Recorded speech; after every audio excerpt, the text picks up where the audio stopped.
record it for us. Okay. Is there a specific game that you want to go over, or do you just kind of want to go over any game? I guess can we do practice test 45? Is it section 1, I think? Game 1? Yeah. Okay. Let me get it up on my screen. Oh, that's funny.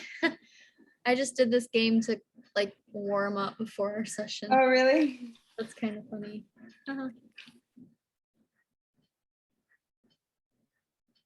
This one's also gonna this one throws you for a loop a little bit. And I'm gonna see if you caught it or not. It's okay if you didn't. So we have on one afternoon, Patterson meets individually with each of exactly 5 clients. We have R, S, T, U, Y, and also goes to the gym by herself for a workout. Patterson's workout and her 5 meetings each start at either 1 o'clock, 2 o'clock, 3 o'clock, 4 o'clock, 5 o'clock, or 6 o'clock. I'm gonna give myself more room. Okay. With our scenario, Okay. did you catch the missing variable? Yes. So I was going to ask if P needs to be included. P is her, right? P is her, Patterson. Yes. Not a variable. It's Or is it the workout? It's the workout. Okay. So it really threw me off too, because I was doing it fast and I wasn't really paying attention all that much, but I was like, oh, Patterson, like usually when we see a name, it's a variable. But in this case, I don't know why they give her a name. Patterson is just our person. And so it's just referring to, honestly, Patterson isn't even important to this game. You could replace Patterson with person. Okay. On one afternoon, a person meets individually with exactly 5 clients. Because what we're looking for is that last sentence, Patterson's workout and her 5 meetings will each start at one of these times and the following conditions apply. So we have to figure out what times her meetings and her workout is starting at. So Patterson has like no correlation to this game. Okay. Yeah, and I was kind of I was a little confused because I was trying to write it down, like my rules, and then I was like, well, I think workout is a part of it, but then Patterson is a part of it. I don't know. Yeah, Patterson, not a part of it. This is a game 45, so an old game. They kind of stopped naming their people. Oh, okay. More recently, I can't tell you when, but like they stopped doing that. So now usually when you see like a name or something or a list of names, those are typically going to be your variable. So as far as her workout, how do you represent that? How did you represent her workout? Okay, so for the first rule, since I know that Patterson is not the variable, I had put originally P and then at the bottom S and then 2 little slashes for the workout, because Patterson meets with Sanchez at some time before her workout. So P and then S at the bottom and then like 2 slashes pointing like this with W for the workout. Is that show correct? Me? Or do you have it on a paper? Yeah, I don't know if you can see it. Hold on, let me see.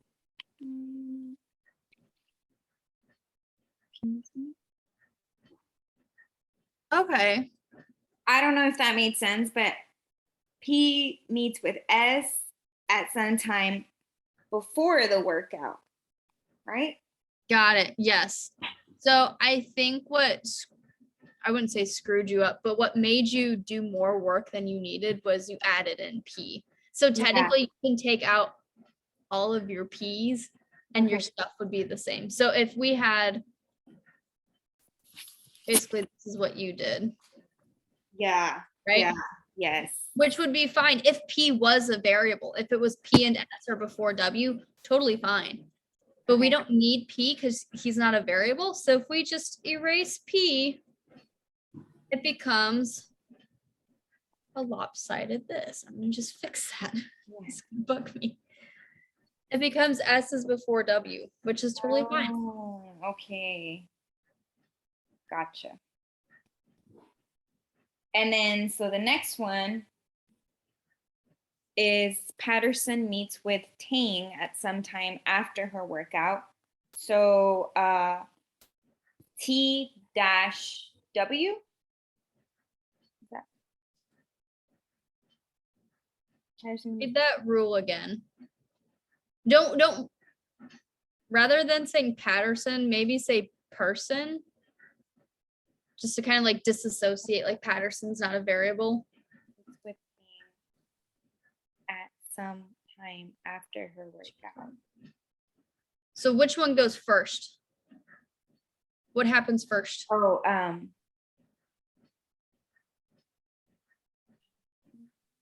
T. That after word. T is after. Oh, okay. So P has to work out first and then meets with Tang. Gotcha. Yeah. So I'm getting ahead of myself. So how would you write that then? So W dash T. Yeah. So sometimes our rules are going to do this. They're going to give our variables in the wrong order because automatically I would assume you saw T came first before workout. So I'm going to write it as T dash W. You have to look for those key words like after or unless or if. Sometimes if you see an if in the middle of your rule, it's going to flip it. So you really have to think about what it's saying, what's actually coming first. Okay. All right. And then for the third rule, either immediately before, I wrote W dash Y. Okay. Or Y dash W. Works for me. The only thing I would caution you against writing it like this is that immediately before or immediately after means that we can't pull them apart. If I have W and 5 and I'm going to have, no, that's a bad example. If I have W and 6, Y has to go immediately before that, which would mean Y would have to go 5. We can't pull Y any further away from W. I can't put Y in 3 because it has to be immediately before W, and 3 is not immediately before 6. So the reason I'm cautioning you against doing something like this is these two rules, you've written them the same way, like you've written all of your rules the same way, but they don't mean the same thing. The first two are talking about some time before. So it doesn't give me like an exact time, or I'm not locking them in next to each other, whereas that third rule is locking them in next to each other. So it's helpful to write them in different ways so you can remember that I can't pull Y and W apart, but I can pull S and W apart. Does that make sense? So what's the best way like to write it, I guess, to make more sense so I wouldn't get confused? In my opinion, it's blocking them in. So taking out that dash and putting a box around them. To me, I kind of picture that as I'm locking them in together. They're in a solid brick together. I can't pull them apart. Nothing can penetrate them. So I can't have anything in between them.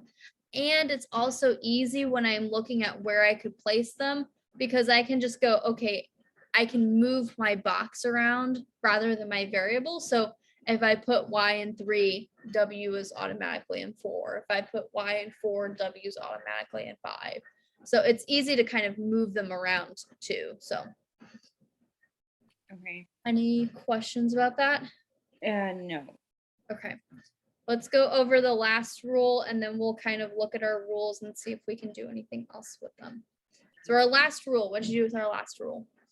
I put, well, I was including P, but so Patterson or P meets with Upton at some time before she meets with Reilly. So would we include, or it just be you and I R? think I saw on your thing you did something like this, right? Yeah. So if we're not having P as a variable, let's just erase P. Okay. And then it'll just be U-R. Yeah.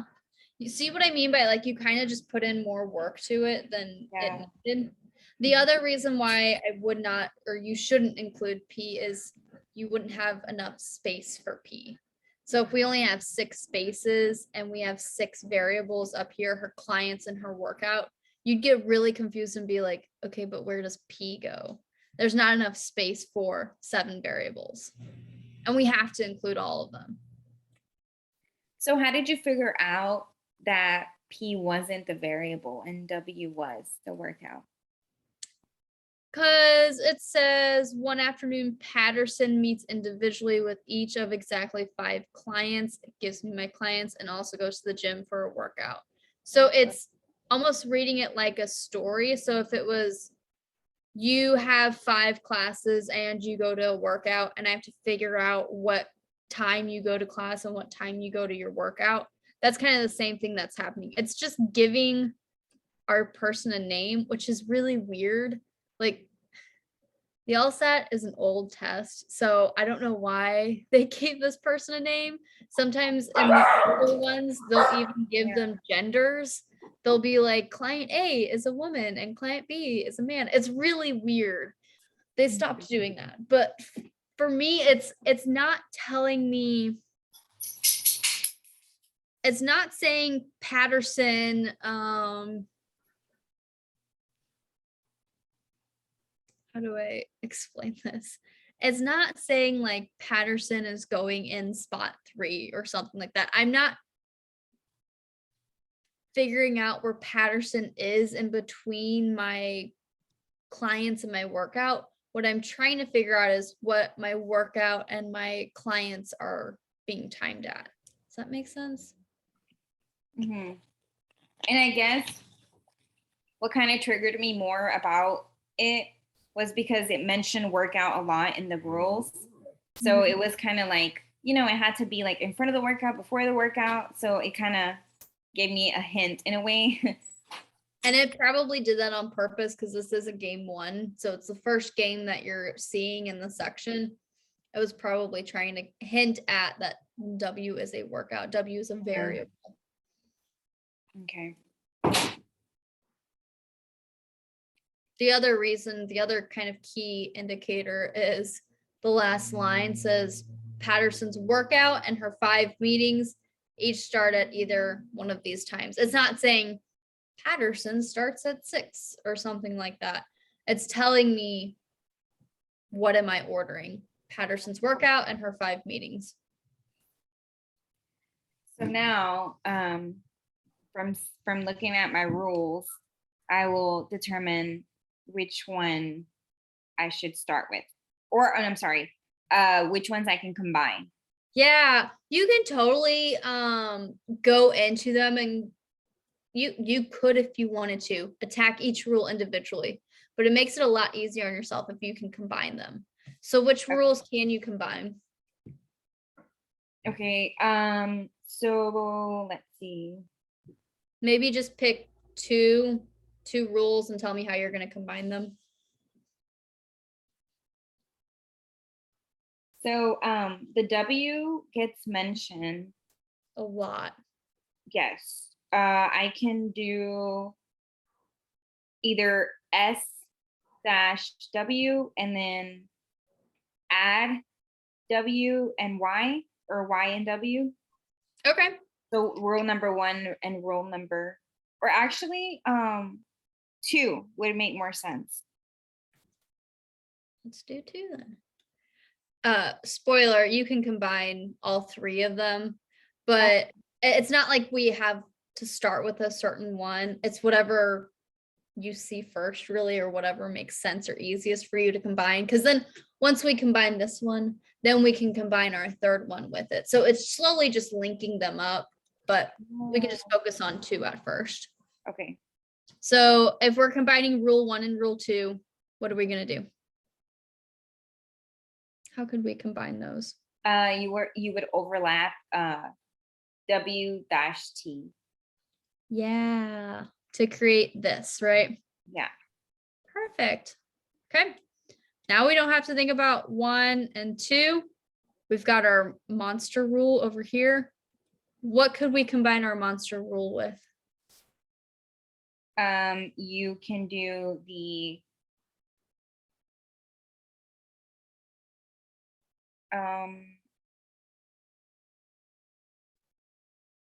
I guess the W and Y, but how would we put it?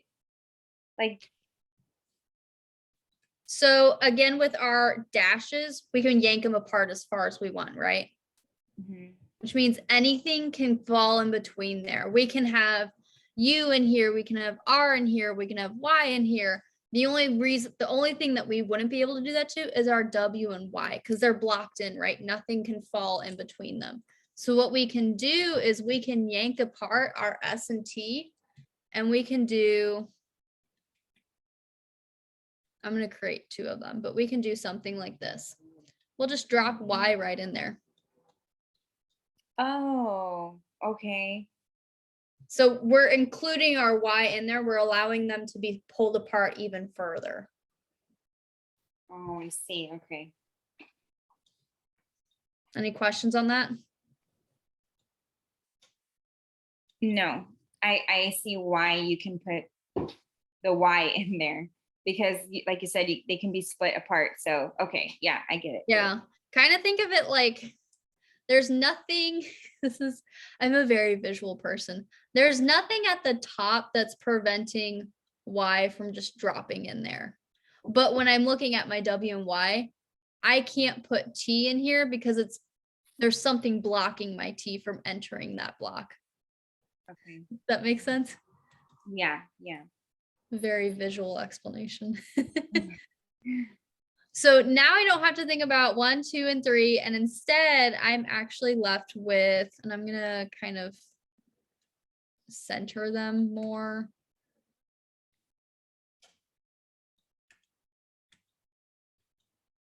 Ah. Now I'm left with, and I guess this could be 6, 5, and 6. Okay.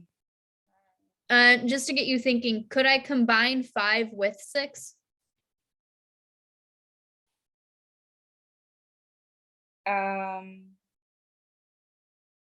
Yes. How so? Or Remember, when we combine variables, they have to have a common variable with them. Is there a common variable between 5 and 6? no. Right. So we can't combine them because there's nothing that you can tack onto. There's nothing that R can tack onto in my world 6. If I had a U or R in between there, we could totally combine them, but there's no common variable between the 2. Okay. So when Okay. we're looking at which worlds we're going to make, which one of those 2 rules do you want to start with? So since we're looking at which one can give us more possibilities, I would say 6. Like, Yes, I think you're thinking what I'm thinking or what you're thinking. I think you're saying what I think you're thinking. yeah. It's giving us not necessarily more possibilities, but less possibilities where S, W, and Y can go in because it's more restricted than where my U and R can go in, right? Right. Yes. So I made 6 into 2 worlds so we could split our W and Y situation here. So how do I want to start this? Let's take it variable by variable. Mhm. Within these three variables, S, W, Y, and T, which ones do you want to place first? S, W, Y, and T. Yeah, between those variables, Pick which one. variable do you want to attack first? I guess we can do S. Okay, so we're gonna go down our line and see, okay, can I place S there? Can I place S there? And if it's yes, we can place S there, we're gonna create worlds for S being placed there. Makes sense? Mhm. So spot 1, can S be placed there?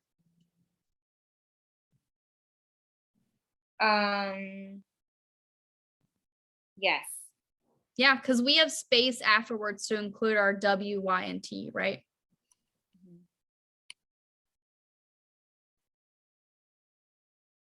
Does that make sense? Yeah, I was just getting confused on. Where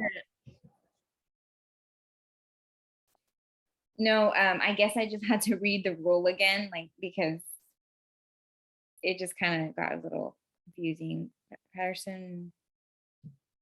Oh, okay.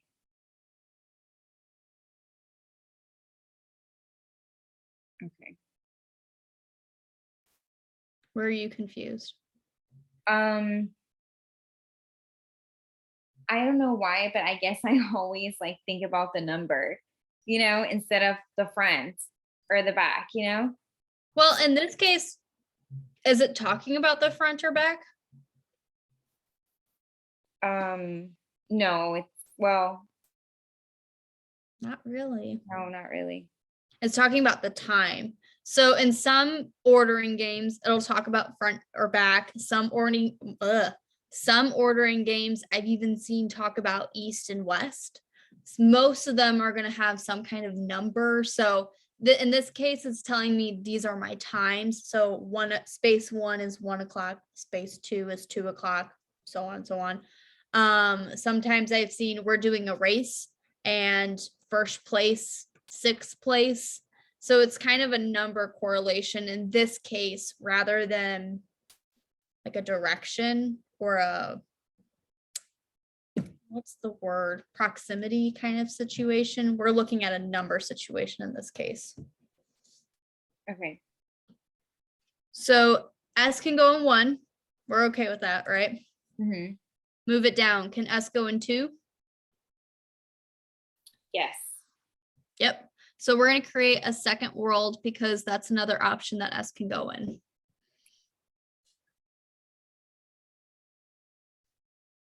Okay. Move it down. Can S go in 3?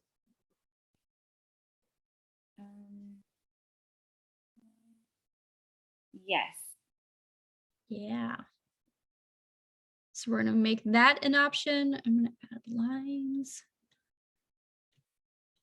And S cannot go in 4 because there's no more space for Y. Yeah, we don't have enough space for whatever follows after S, right? Yeah. So the moment that we go, nope, it can't go anymore, we don't have to worry about checking 5 or 6 because if it can't go in 4, it can't go in 5 or 6. Yeah. Okay. So cool. We've got S down. Those are the only 3 places that S can go in. Nice, right? Mm-hmm. Let's just move on down our line. Let's work on our Y and W block. So let's work from bottom up because we're giving ourselves less options bottom up. So in our third world, where could we put our Y and W block?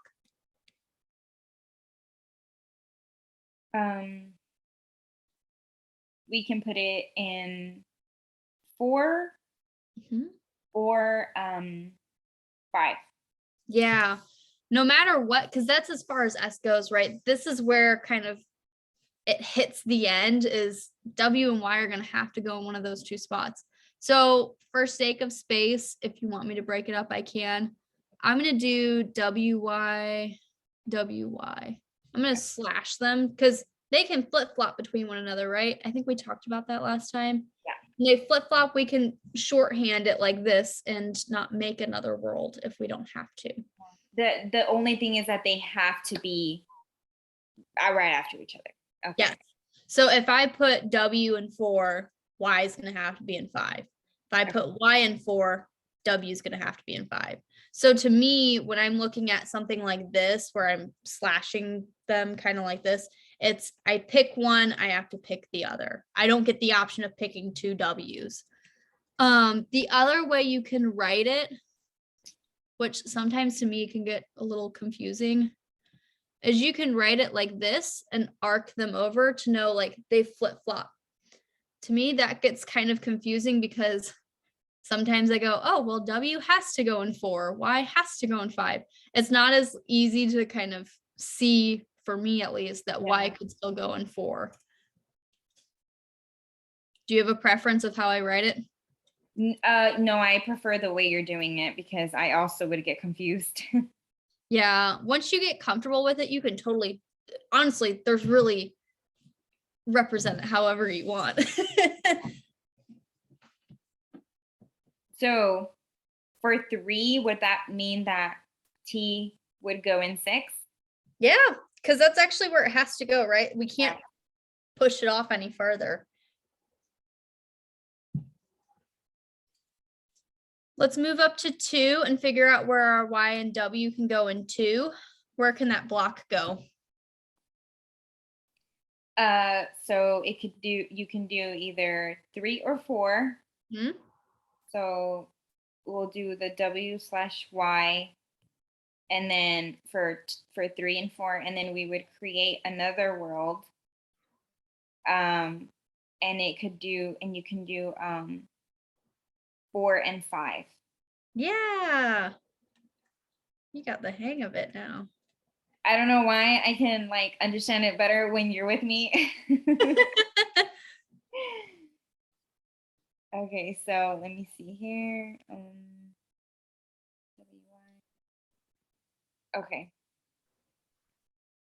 Do you want to place T down, or do you want to figure out where W and Y is in the first world? Doesn't really matter. Yeah, so then for 4, you'll just put T in 6.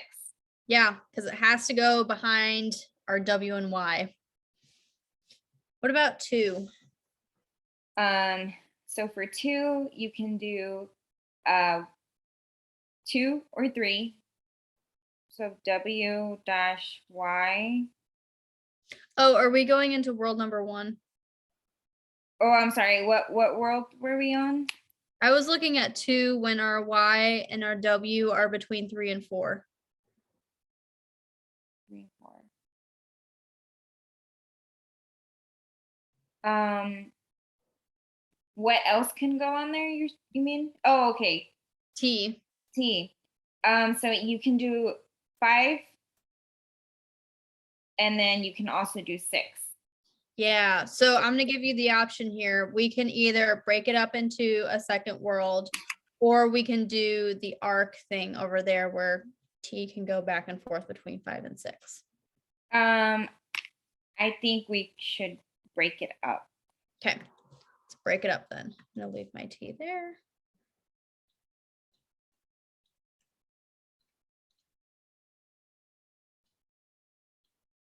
And T and 6.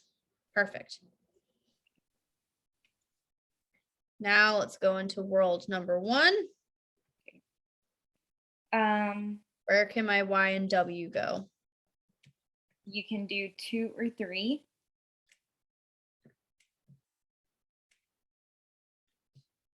And then we would create another world because you can also do 3 and 4.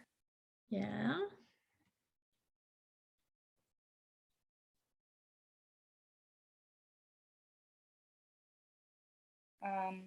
And then 3 and 4. Can you shift your box down anymore? So if you do WY, yes, you can do 4. Wait, hold on. Kind of got confused now. Here, let me give you a blank diagram to look off of.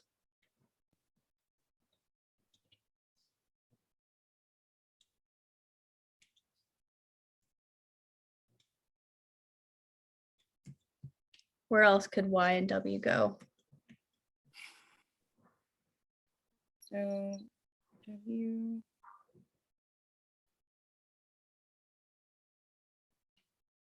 Can you do 4 and 5? Yeah, because you still have space for T, right? Yeah. Okay. That's all that matters, is that we still have space for T.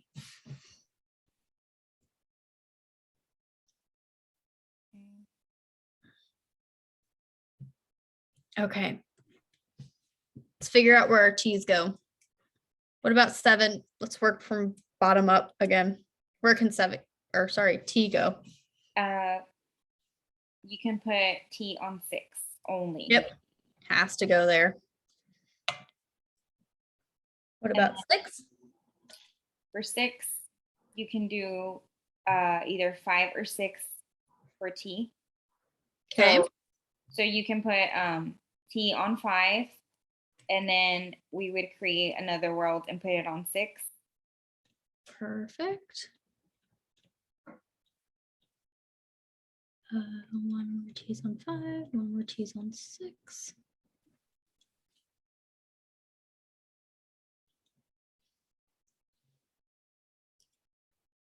Okay, and last one we're looking at is world number 1. Where can T go?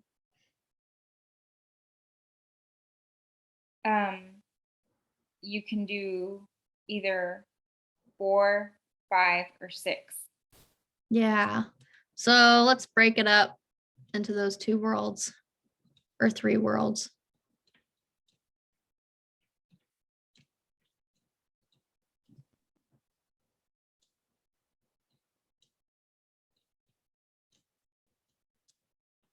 So we're going to have 1 on 4, 1 on 5, and 1 on 6.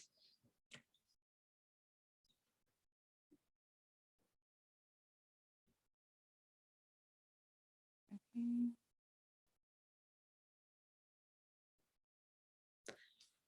And now we're done with that rule. Don't have to think about it anymore. Okay. This is the super easy part because we've filled up basically 4 out of the 6 spots, and our remaining rule has to deal with our last 2 spots. So if U is going before R in my first world, what does that mean? That means that U has to go in 5 and R has to go in 6. What about the second one? U has to go in 1 and R has to go in 6. Good. Third one? U in 1 and R in 2. And then for 4, U in 1 and R in 3. Mm-hmm. And 5, U in 1, R in 5. Mm-hmm. 6, U in 2 and R in 6. Mm-hmm. And then for 7, 2 and 3, U in 2, 3 and R. And then we get to 8. For 8, did I? Oh, I didn't put the S, so I was a little thrown off there. So U can go in 2, and then R in 5. And then for 9, U in 5. I'm sorry. 4, yeah, U in 5. How many spaces did I put? Yeah, U in 4, I'm sorry, and then R in 6. My diagram's a little messed up, so I was getting confused. And then 10, U in 4, and then R in 5. Yeah. See how much easier it was to work out that monster rule rather than starting with the U and R rule. If we started with that U and R rule, my gosh, we would have come up with a lot of different worlds. And just to point out, and oh no, I wanted a pen. In my third row, column, whatever you call it, Mhm. I don't have U at all.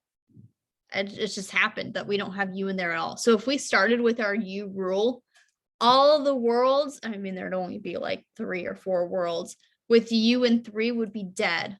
Just be a waste of time for us to do. So when we start with a rule that has a lot of variables and only a limited number of places that those variables can go in, it prevents us from doing extra work.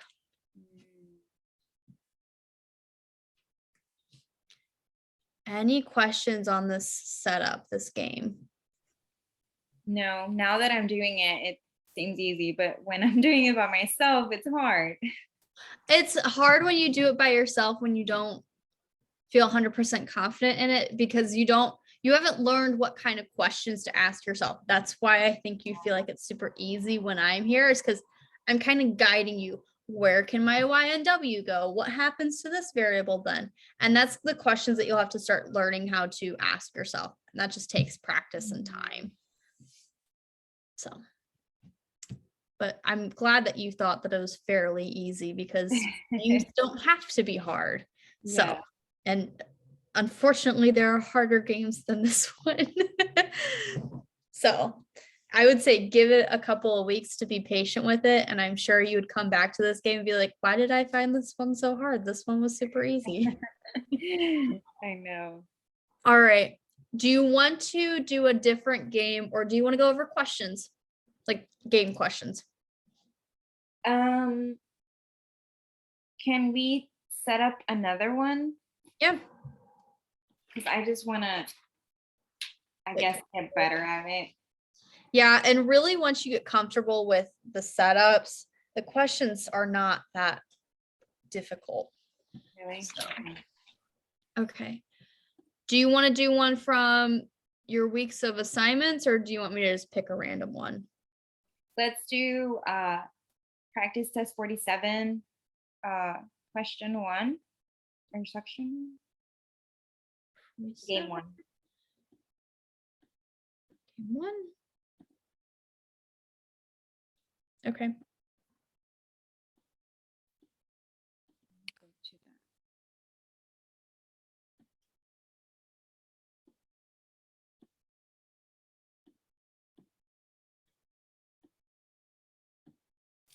Okay, so we have exactly 7 products. We have P, Q, R, S, T, W, and X are each to be advertised exactly once in a section of a catalog.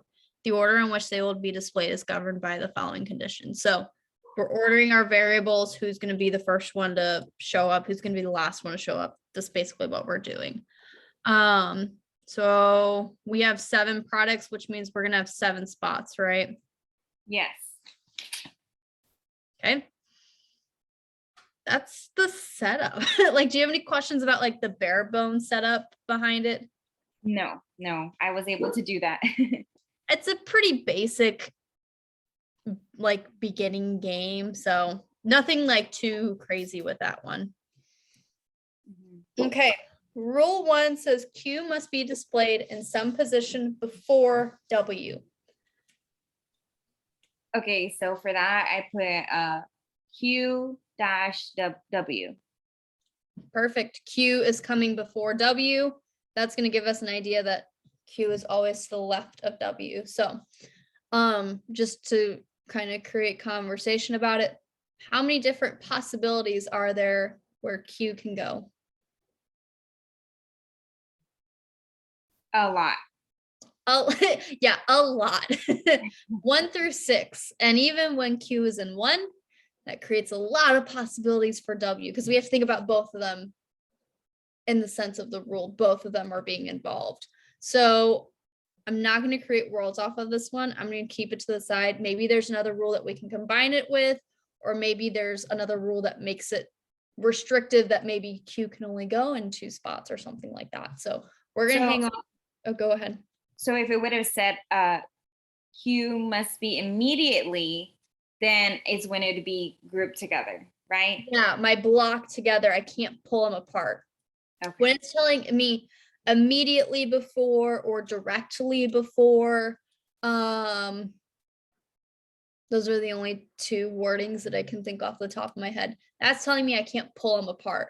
But and rule number 1, it's telling me some position. It's not giving me an exact location. It's just saying it's before W. I don't know when it's before W, but it's before W. It's really loosey-goosey, not as harsh as immediately or directly before. Okay. And then R must be displayed immediately before X. So since that says immediately, I put R, X, and a square. Yeah, because we can't pull them apart, right? Every Right. time we have X, R has to be immediately before it. Okay. No way around it. And then for the third rule, I was confused on how to write that one. I put TW squared and then WT squared. Would that be confusing? Like that? But then it said cannot be, so I don't know how to write the cannot. Really easy. So you got the location of them correct? Like they can't be pulled apart, right? Yeah. Super easy. If it can't happen, I'm gonna cross it out. Oh, okay. So then that tells me if I see a T and a W next to each other, or if I see W and 5, I better not see T and 4 or 6. Or if I do have T and 4 for some reason, it means the world's dead. It just means that I can't see them together. They hate each other. They need to be separated. Make sense? Mm-hmm. Okay. And then for the fourth one, I put S equals or dash 1 or 7. This is one of those rules where I would probably not even write it and just kind of put it directly in my diagram because there's only 2 spots that it's telling me S can go in, right? Oh, okay. So if I know that S is either in 1 or 7, I'm just going to make a second world, a second blank world, and have one where S is in 1 and one where S is in 7. Okay. Super easy to get that rule out of the way. If I can get it out of the way easily, I'm going to do it because then it's one less rule that I have to go through, right? Right. Okay. And then Last rule. last one, I put Q dash T equals 4. I don't know. Okay. Again, probably another rule that I would just automatically throw in there because I only have 2 options for 4, Q or T. So because I've, created my S scenarios, I'm gonna have to look at them individually. So I'm gonna look at world 1 and world 2. But in world 1, I can go, okay, it's either gonna be Q or T. I'm gonna create a duplicate. And I'm gonna have one where Q is in one of them and T is in one of them.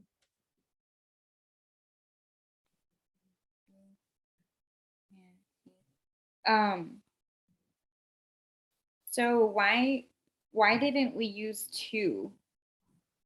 World 2. Oh, I just didn't get there yet.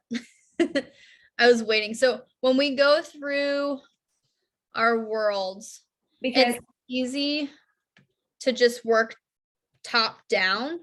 So when I'm working top down, I'm looking at the first world, seeing where I can put Q and T. Then I'm going to move on to my second world, see where I can put Q and T. And if I have a third, fourth world, I'm just going to kind of work my way down. So even though we have this second world, I'm not neglecting it. I was just waiting for you. oh, wait. Okay, so here's my copy. If Q and T can go in 4, one of them has to go into 4. In the world where I have S in 1, I'm either going to have Q in 4 or T in 4. So I'm going to make a copy and go, okay, Q's in 1, T's in 1. oh, okay. So then in the second world, I would have put T in 4, right? What else could go in 4? Oh, Q as well. Yeah, T or Q could go in 4. Oh, okay, I understand now. So That's how you because made I the have rule. 2 options, I'm going to put Q in one. I'm going to put T in one. We could simplify it and do like the slashing kind of technique that we did. We could do that. The reason why I'm separating it is mainly because of rule 1 and 3. Q and T have been mentioned. Q is going to be before W. T can't be near Y, or sorry, W. Mm-hmm. Oh yeah, wow, W is mentioned in both. So no matter if I put Q in 4, that kind of affects where T and W are going to go. Can't touch each other. And if I put T there, I know I can't put W in 3 or 5. So when I've split my worlds, I'm splitting them because I have 2 different outcomes. If I'm talking about my T rule, my T can't be next to W. When T is in 4, we know that W can't be next to it. W can't be in 3 or 5. But if I decide to put Q into 4, W can now go into 3 or 5. I could put W here and T here if I wanted to. Totally fine. Well, aside from all the other rules. But my point is now that those spaces are unlocked for W to go to. So that's why I'm splitting them, is I have 2 different outcomes. It's affecting how my game is going to play out. Does that make sense? Yeah. Yeah, because per the rule, we can't put T and W together or W or T together, so they have to be separate. Okay. Yeah, and if I know where one of them is, if I know T's in 4, it's a lot easier to implement that rule. It's a lot easier to implement any rule if I know where one of my variables is. Okay.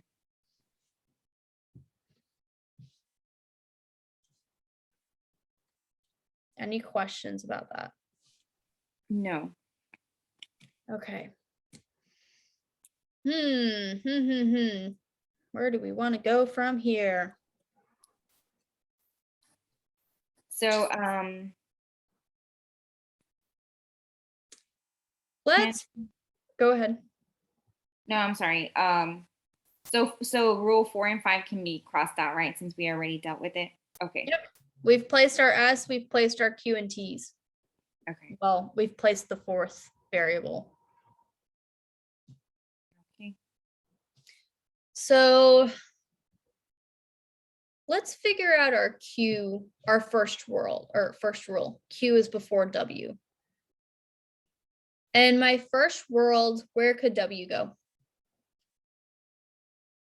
It can go in 5. Mm-hmm. And it can also go in 6. Mm-hmm. And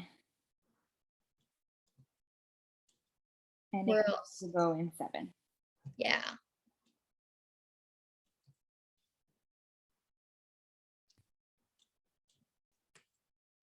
What about my second world when S is in 7? Where could W go? It can go in 5. Mm-hmm. And it can also go in 6. Yeah. Let me break it up again.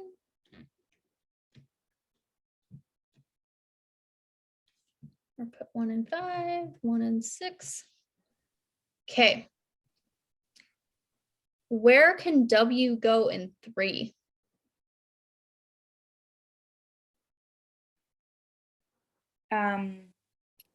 It can go in 2. And it can also go in 3. Can it go in 3? Oh, wait. What does it hate? No, because it can't be close to T. Yeah, hates T. So can't go in 3. Could it go in 5? So we do W. W can go in 2. 3, no. T. No, it cannot go in 5. It can go in 6 or 7. I'm going to write these up above and then we'll come back to that. I want you to figure out where W can go before we do anything. So in the fourth world, last world where we have to place W, where could W go? It can go in 1. And it can go in 2. It can go in 6. Yeah, you're right. I totally blanked out about that 5th spot. Okay. Now we've got Well, we haven't really fully gotten it, but we've got kind of W out of the way, right? Looking at these two worlds, if we think about our first rule, we're further restricted from where W can go. Can W go in 2 if Q has to go before W?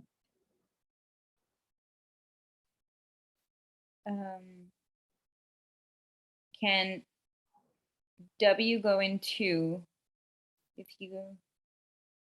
No? No, because do we have a space for Q to go before W there? So this means that W actually can't go in 2, even though it's away from T. It's further restricted when we combine it with Q has to be in front of it. Does that make sense?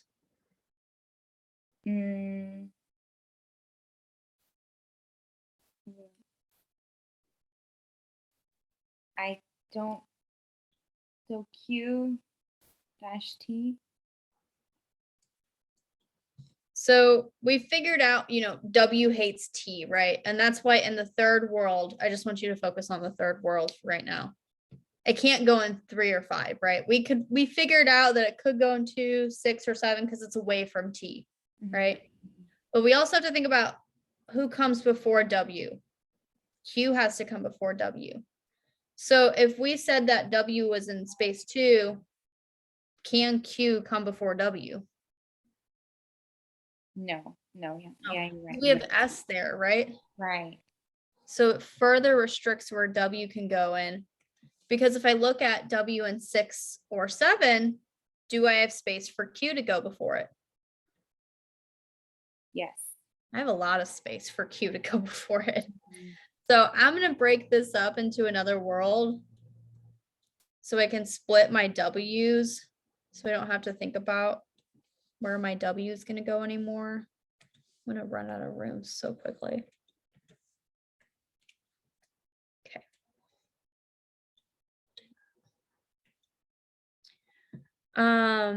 Okay. What about 4? If Q has to come before W, among the 3 spaces that we talked about, 1, 2, and 6, where can it not go now?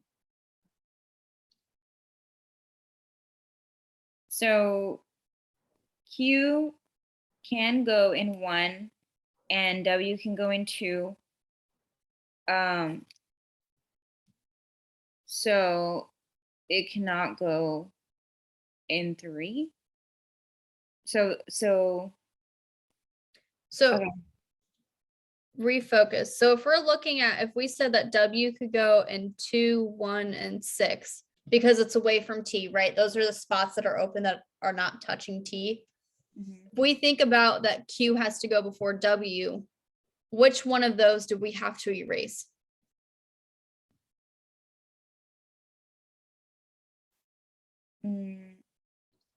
One.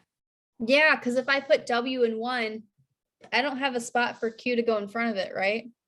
Right. On. So when I check out 2 and 6, I still have space for Q to go in there, right? You had said, oh, I'm writing green. Didn't mean to do that.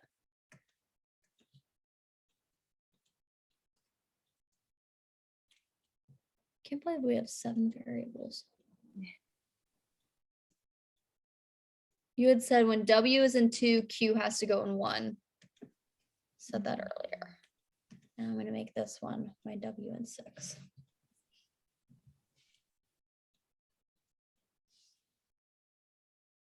Are we comfortable with that? Yes. Yeah. I get what you're saying now. Yeah. Okay. Good. All right. Now,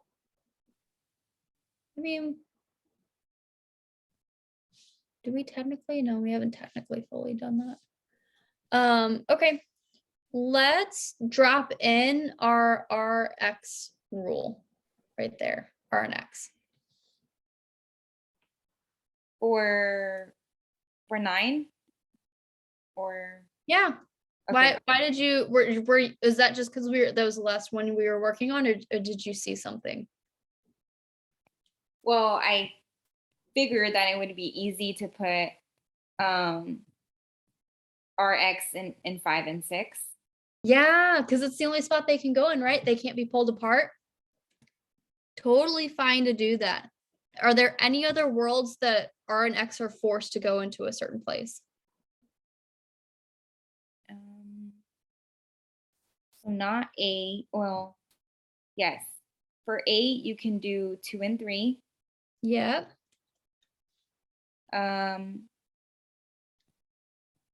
And for 7, there would be, I guess, you can do 1 or 2, or you can do 2 or 3. Yeah, it has to be within that kind of area. Q, W, S. We have R, X, R, X. Okay. For 6, it can be either 2 or 3, or 5 or 6.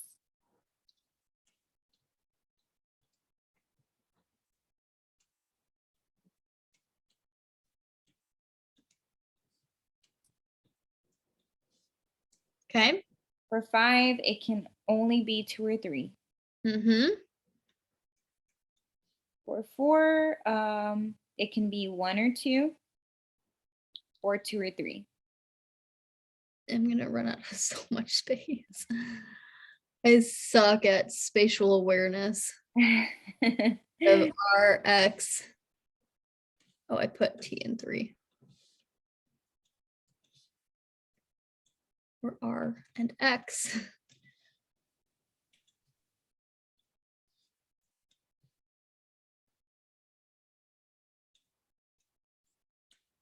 You over here. You over here. Righty then. Okay. What about 3? For 3, it can be 2 or 3, or 5 and 6.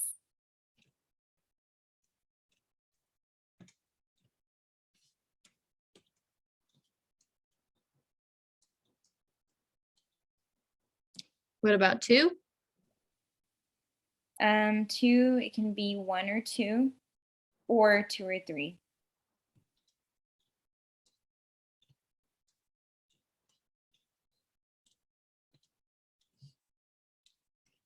Last one, number 1. It can be 2 or 3, or 6 or 7.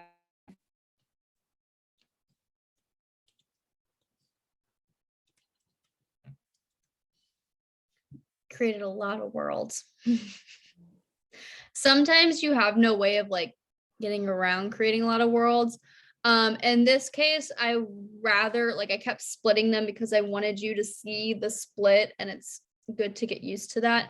But we didn't necessarily have to split all of them. We could have done some shorthand stuff, but I'm not going to worry about that too much. So I just want you to relax a little. If you're like, this is a lot of worlds, this is taking up a lot of time, it does not have to, and we can talk about that the more you get comfortable with it.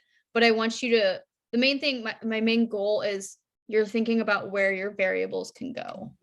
Mhm. So, okay, we don't have to think about where R and X go anymore, right? Right. So we can. So we're still left with, there's still some spots where we don't have Q placed. There's still some spots where we don't have T placed. That's why I haven't erased 2 or 1 and 3.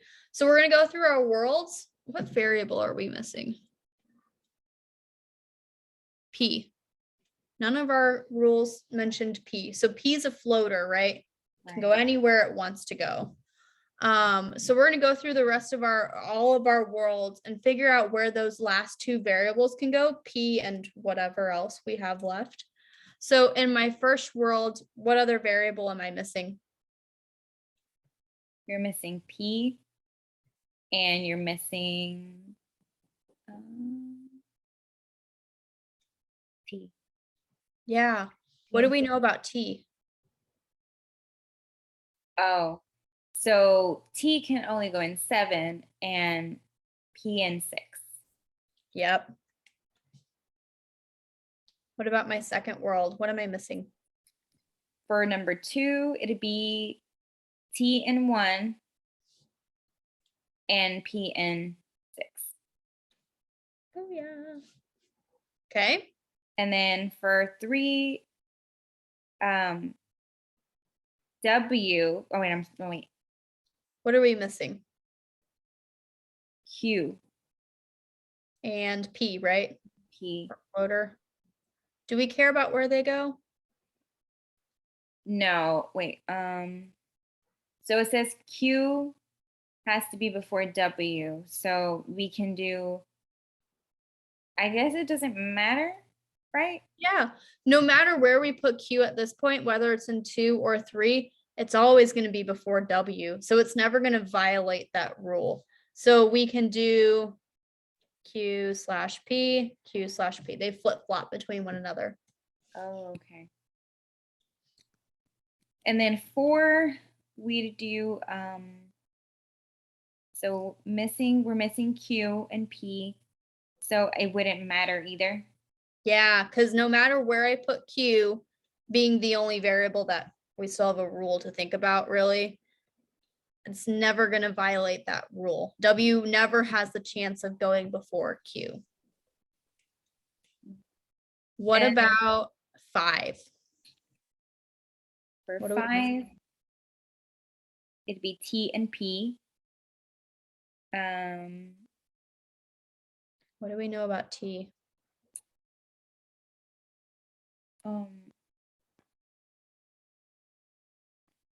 It can't go next to W. And those are the only 2 spots we have, right? So don't think any harder. It's just a dead world. It can't exist. We can't force it to happen.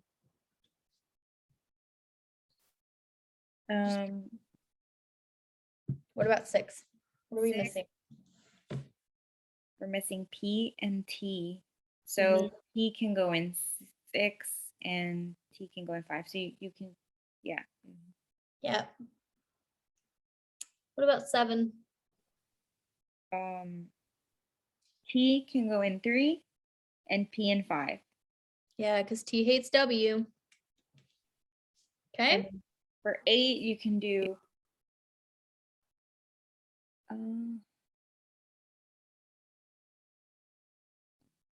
okay, we're missing Q and P. So it would be either or, right?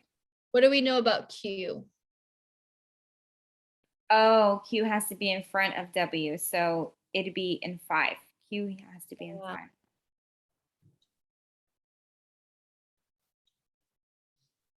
Okay. 9. That's You'd put P. yeah, that's a fairly easy one. We're just missing P.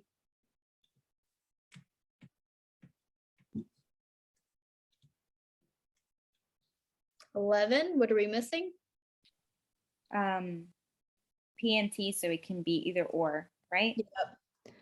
The only rule that's talking about T is T hates W. And we don't have to worry about that here because there's no place that T could touch W. Okay. What about 10? T has to go in 1 and P has to go in 5. Yep. And for 12, T has to go in 1 and P has What to, are we missing? oh, I'm sorry. We're missing Q and P. So it doesn't matter. Yeah, same thing. I just wanted you to catch yourself that we already had T down. And I have done that a few times where I've put 2 T's down. And then when I go into the questions, I'm like, why do I have 2 T's? And then 13, T can go in. Oh, I keep saying I gave. What are we missing? Okay, we're missing Q and P. So Q has to go in front of W. So Q would go in 5. Or it could go either or. Yeah. No matter where I put Q, it's always going to be in front of W.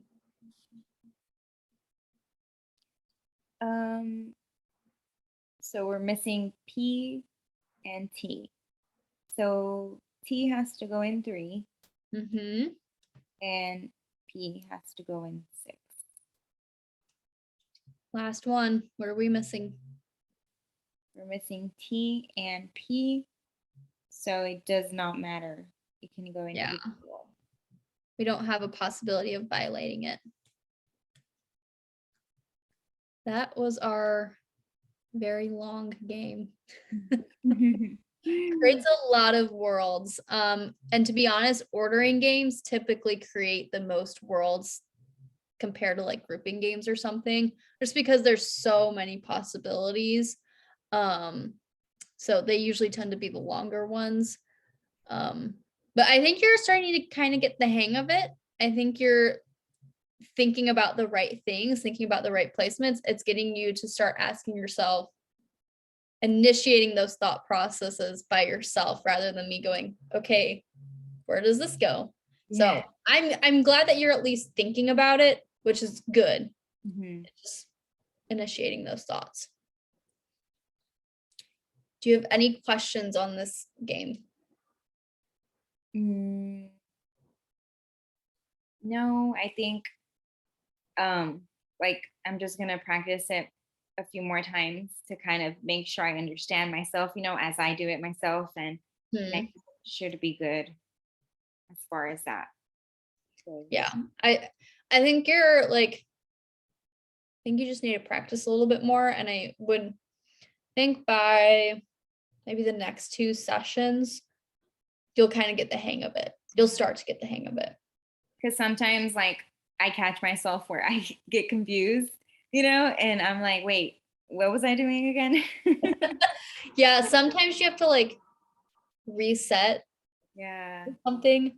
The other thing I want to say is I have just given you ordering games because those tend to be the easier ones to kind of learn the method from. Once we start getting into grouping games and even hybrid games, the method remains the same. So we're not going to be really learning anything new. We're just going to be doing a different setup.